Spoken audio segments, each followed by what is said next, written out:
penanaman budidaya kopi di Gayo itu baru belakangan 1900-an. Sementara tadi di Mandailing 1840-an.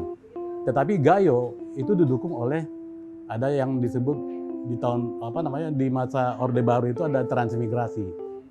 Transmigran ini sangat mendukung budidaya kopi di Gayo itu. Tentunya juga dengan masyarakat lokal ya. Masyarakat lokal juga melihat budidaya sangat bagus dan hasil ekonomi sangat bagus. Kalau kita lihat misalnya potensi pendapatan mereka dari perdagangan kopi di Gayo itu sangat mendukung investasi di daerah itu, daerah Gayo. Ada yang mereka istilahkan itu mengawinkan pada saat mereka menanam bibit kopi itu, mereka mengawinkan bibit kopi itu dengan tanah Gayo itu. Ada masuk ke kulturnya mereka seperti itu. Budaya masyarakat petani kopi Gayo itu sangat mendukung pertumbuhan dan perkembangan budidaya kopi di sana dan juga industri kopi di sana. Jadi penghasil devisa paling besar di Takengon itu dari kopi.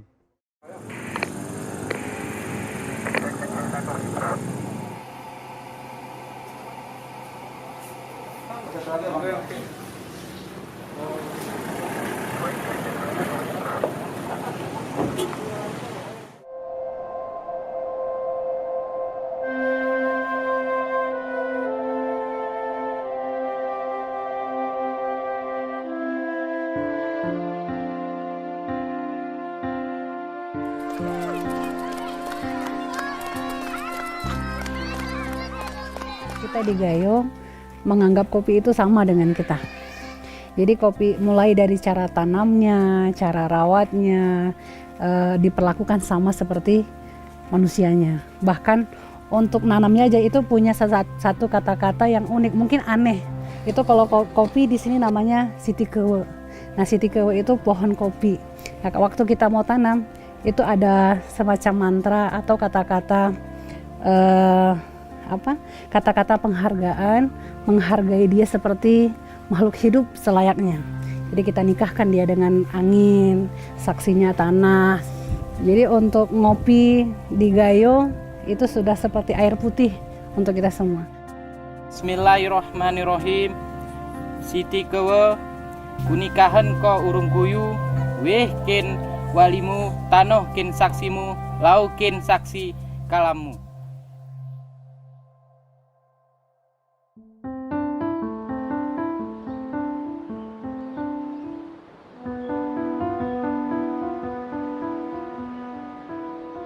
Kadang-kadang teman-teman bilang itu ritual segala. Saya bilang enggak. Itu diskusi antara pencipta dengan makhluknya. Nah, katakanlah kayak saya nanam kopi. Nah, Tuhan, gua nanam kopi nih. Udah bersihin lahannya, udah semai bibit, udah siap tanam. Tugasku udah kelar nih. Sekarang proposal saya, please banget. Nah, tolong jaga nih tanaman, kuatin akarnya, kuatin batangnya, rimbunkan buah, rimbunkan daunnya, jauhkan dari penyakit. Itu proposal, permohonan doa ke Tuhan. Nah, supaya anak-anak saya bisa menjadi orang berdaya lah, kira-kira kayak gitu. Itu yang di era petani modern sekarang kayaknya ini tuh udah hilang. Udah hilang. Sebenarnya ini bukan sekedar doa, tapi tetap menjaga kita untuk menjadi pribadi yang nggak sombong.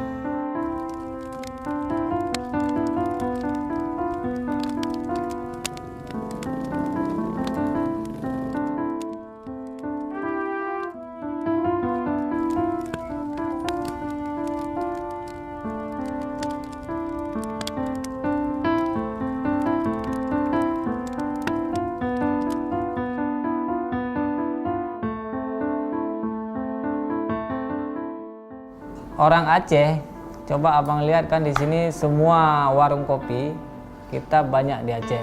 Sampai Aceh mendapat julukan selain Serambi Mekah adalah 1000 warung kopi. Nah, jadi semua aktivitas dan kegiatan masyarakat Aceh ini hampir semua kita katakan rata-rata 60% itu di warung kopi. Mulai dari belajar, mulai dari bisnis, mulai dari kadang-kadang perkantoran pun jadinya di warung kopi.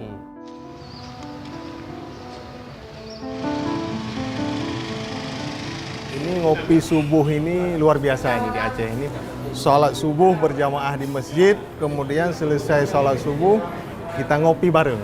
Nah, jadi banyak komunitas-komunitas di Aceh yang memang memulai aktivitasnya dengan sholat subuh berjamaah, kemudian dilanjutkan dengan ngopi. Kalau paginya ke warung kopi, sorenya harus ke masjid. Nah, jadi tradisinya seperti itu. Karena di masjid akan ketemu orang-orang tua, ulama, ahli-ahli masjid seperti Pak Jul ini. Ya. Jadi seperti itu. Bahkan kalau ketika konflik berlangsung di Aceh, ini warung kopi ini tempat pemersatu antara GAM dan NKRI.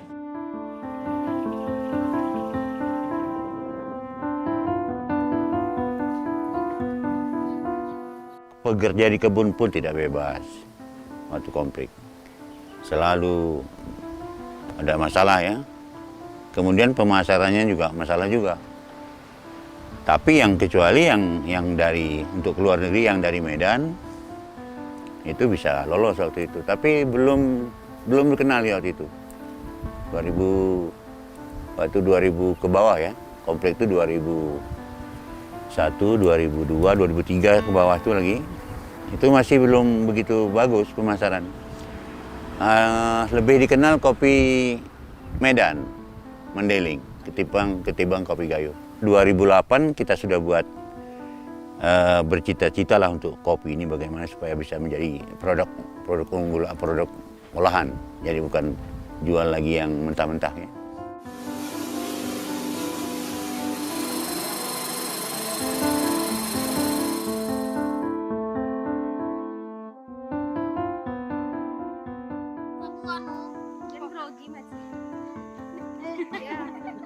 Dia orangnya. Betul.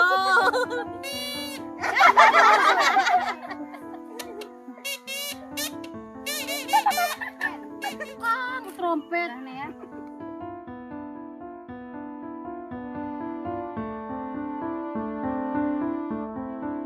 Maunya kan kalau yang tradisional tuh jangan dihilangkan, Dek.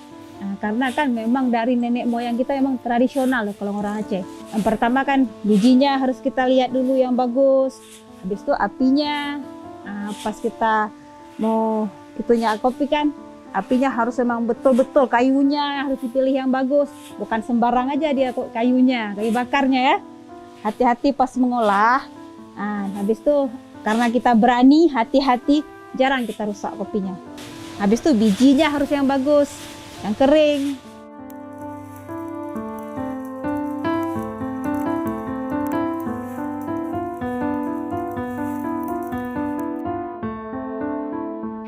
Bahwa mayoritas orang Indonesia minum kopi toh. Ya, tapi orang minum kopi kadang di hotel bintang 5 dia nggak tahu kopinya apa yang dia minum. Betul. Betul. Jangan cuma air putih yang warnanya hitam. Jadi itu kemudian konsep yang ingin kita tawarkan ke orang-orang. Bukan sekedar minum kopi, tapi kita connected dengan kopi apa yang kita minum tuh. Betul. Saya selalu bilang kopi itu lambang nasionalisme, luarnya merah, dalamnya putih, toh. Itu lambang nasionalisme. Nah, makanya kemudian dengan kopi, terutama di Gayo, bisa menyatukan semua orang tanpa melihat kepercayaannya apa, sukunya dari mana. Kita sama sekali nggak berpikir tentang itu. Ayo kita ngopi dan kita ngomong.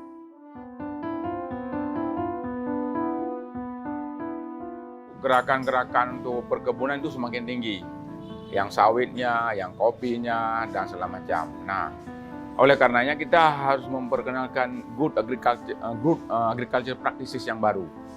Nah, jadi harus ada semacam kewajiban setiap kebun yang dibuka itu ada peruntukan untuk timber trees ataupun tanaman-tanaman kayu. Boleh jadi dia durian, tidak masalah. Boleh jadi dia jengkol, boleh jadi dia pete, tidak ada masalah. Yang penting dia kayu. Nah, jadi tutupan hutannya bagus.